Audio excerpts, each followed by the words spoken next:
Bad டச்னா என்னன்னு சொல்லு. Bad டச்னா லிப்ஸ்ல தொடக்கூடாது, சிஞ்சு தொடக்கூடாது, மம்ல தொடக்கூடாது.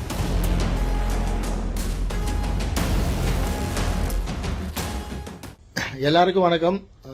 நானும் என்னோட பொண்ணும் உங்க கூட சில விஷயங்களை ஷேர் பண்ணிக்க போறோம். நேற்று பாண்டிச்சேரியில் ஆரத்தி பாப்பாவுக்கு நடந்தது உங்க எல்லாருக்கும் தெரியும். ரொம்ப கொடூரமான சம்பவம் அது. அதுலேருந்து வெளியே வர்றது ரொம்ப கஷ்டமாக இருக்குது. எந்த பெற்றோர்களுக்கும் நடக்கக்கூடாத ஒரு கொடுமை அது. நம்ம அந்த இடத்துல இருந்து யோசித்து பார்க்கவே அடிவயிறெல்லாம் கலங்குது. ஸோ அந்த பெற்றோர்களுக்கும் அவங்க உறவினர்களும் எங்களுடைய ஆழ்ந்த இரங்கல்கள். ரொம்ப உயர்தரமான வீட்டில் அந்த மாதிரி பெரிய ஸ்கூல் அப்படிலாம் படிக்கிறவங்க வீட்டில் இருக்க குழந்தைங்களுக்கு இந்த குட் டச் பேட் டச் பற்றிலாம் சொல்லி கொடுத்துருவாங்க. குழந்தைங்க என்ன பண்ணக்கூடாதுன்னெலாம் சில இடங்களில் சொல்லி கொடுத்துருவாங்க. அதிலும் சில சொல்லாமல் விட்டது உண்டு. இந்த நடுத்தரமாக இருக்கிற வீட்லேயும் ரொம்ப வறுமை கோட்டு கீழே இருக்க வீட்லேயும் அவங்க எல்லாரையும் நம்புவாங்க. வெளுத்ததெல்லாம் பால் நினைப்பாங்க. அக்கம் பக்கத்தில் இருக்க எல்லாரையும் அன்பாக தான் பார்த்துப்பாங்க. ஸோ குழந்தைகளை நம்பி அனுப்புவாங்க. இருந்தாலும் நம்ம குழந்தைங்களுக்கு சில விஷயங்களை சொல்லி கொடுத்து தான் அந்த மாதிரி அனுப்பணும்.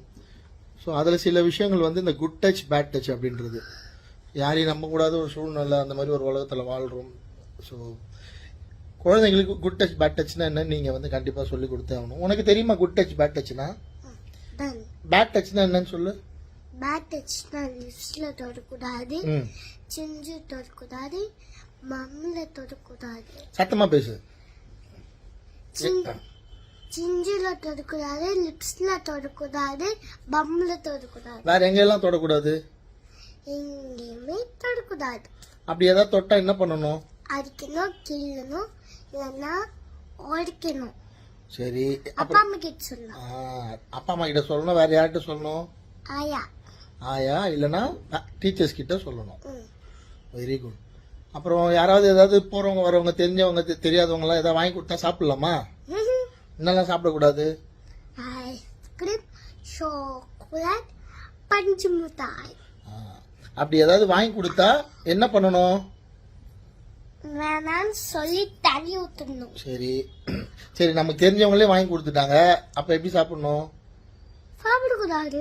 அப்பா கிட்ட சொல்லிட்டு சாப்பிடலாம். நான் அப்பா அம்மாக்கு தெரியாம சாப்பிடலாமா? சாப்பிட்டா என்ன ஆகும்? போயிடுவாங்க கொண்டு.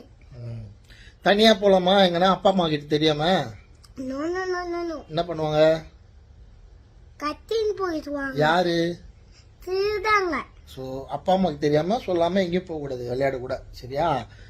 இல்லைன்னா நம்ம வீட்டில் யாராவது இருந்தால் அவங்க கூட தான் இப்போ விளையாடணும். Very good. ஸோ இந்த மாதிரி நம்ம நிறைய விஷயங்கள் நம்ம குழந்தைங்களுக்கு நம்ம சொல்லிக் கொடுக்கணும். ஃப்ரீ டைம் கிடைக்கிறப்பெல்லாம் குழந்தைங்களுக்கு இதை பற்றிலாம் பேசணும். சட்டத்திலையும் சில மாறுதல்கள் கொண்டு வரணும். சட்டத்தில் நமக்கு கருணைக்கு இடம் இருக்கு. அது மாதிரி கொடூரமான விஷயங்களுக்கும் இடம் இருக்கணும். குரூயல்டி டெத் சென்டென்ஸ்னு ஒன்று உருவாக்கி அரசு இந்த மாதிரி ரொம்ப சென்சிட்டிவான இஷ்யூஸ் அப்பெல்லாம் ஒரு கொடூரமான தண்டனையை கொடுத்து இந்த மாதிரி தப்பு பண்றவங்களுக்கு ஒரு பயத்தை ஏற்படுத்தணும். ஸோ இந்த மாதிரி நிறைய விஷயங்கள் இருக்கு. இப்போ எல்லாம் பேசிட்டு இருக்காங்க. நிறைய மாற்றங்கள் நம்ம சட்டத்தில் வரணும்னு சொல்லி கேட்டு அந்த பெற்றோர்களுக்கு எங்களோட ஆழ்ந்த வருத்தங்களையும் அவங்களோட வருத்தங்களை நான் பகிர்ந்துக்கிறேன் இந்த நேரத்தில் தெரிவிச்சுக்கிறேன். தேங்க்யூ.